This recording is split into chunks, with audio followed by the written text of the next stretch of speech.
Okay, I went to buy some fuel yesterday, diesel, and it cost me a fraction over £2 a litre. £2. I know all of you are suffering this at the moment, all over the world. But it's pretty incredible when you think that, right, 4.5 litres to a gallon, an English imperial gallon. So that's 4 twos are 8, and another half is another pound. So that's £9, or €9 actually, €9 a gallon, and that would be somewhere around about £7.50 a gallon. It's incredible.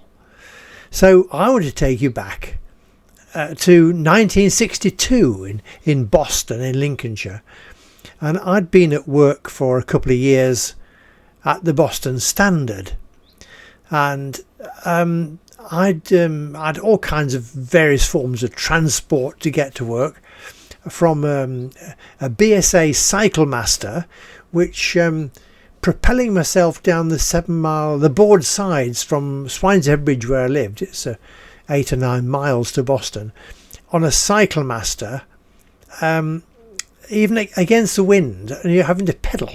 That didn't last long. Then I had a Lambretta, an LD 150, 1956, LD 150, super thing that was. In 1962 I managed to have the use of a car. The family had 2 cars, and one was my father's work transport, and the other one was one shared in the family, and we managed to buy a Renault Dauphine from Pete Taylor, big friend of my father's, Renault, the local Renault dealer. And this is a red one, just like the picture here. You can see it was a red car, just like that. Brilliant, absolutely brilliant little car.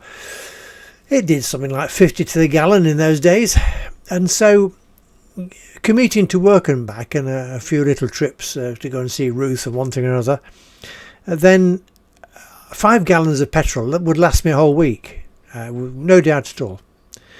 And it was just about this time when a gentleman, businessman in Boston, who was brought into Boston to create a new garage. I think the premises were Beulah's actually. It was a garage down Tawney Street in Boston behind RM Wright's. There were the Austin dealers.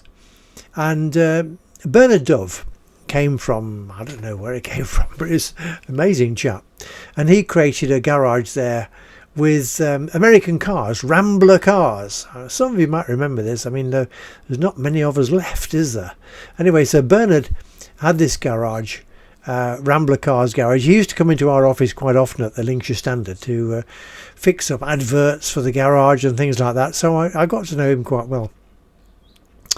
And about this time, he branched out. In fact, I think he branched out on his own. I think the Rambler Car garage was, he was employed to do that. But this little garage, right at the very bottom of Sleaford Road in Boston, just before you get to Cambridge, and on the corner as you turn right to go down the board sides, there was a very small site, a little filling station site. And Bernard managed to get this, I don't know quite how, but anyway, and he opened it up selling jet petrol, just petrol, nothing else. It was a very small site. I think it had a couple of pumps, and it was jet petrol, 5 gallons for £1, and that went on for quite a long time. It was my saviour for commuting to work in a car, as it was, I was supposed, for many people in Boston in 1962. That was the cheapest petrol for miles around. So it's all thanks to Bernard. If you want to know more about Bernard Dove, then you must watch my story about destroying a petrol canopy. I'll find you the title and put it on the screen before I finish this story. So that was my second encounter with Bernard Dove. That was at Harrogate in Yorkshire. So there we are. It's only a short story.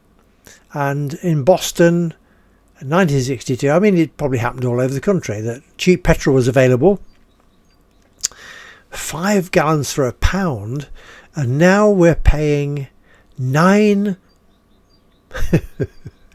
€9, or about £7.50 to £8 for a gallon. 1 gallon. And that don't last you very long, does it? So the world's gone mad, folks, and we're all going to be going back to push bikes and electric. Actually, I've got an electric bike, and that is extremely useful. And of course, it doesn't cost a penny. Really, a bit of a charge up now and again, but that's all. I can recommend an electric bike. But of course, it's all, if you're open to the elements and it's pouring a rain and things like that, it's not very nice, but it's cheap commuting. Food for thought. Thanks for being with us. Please have a look at Crackerbooks website. You can find all our things free to download on there. There's 10 complete storybooks, picture storybooks, books for children. And then on Buzzsprout site, there are over 200 audio blogs to download free of charge. Some of them are rather entertaining. And then here on YouTube, there's, I don't know, about 300 videos now. Some of these are entertaining as well. So have a look, and lots of things to entertain you on crackerbooks.fr. Thank you for being with us today.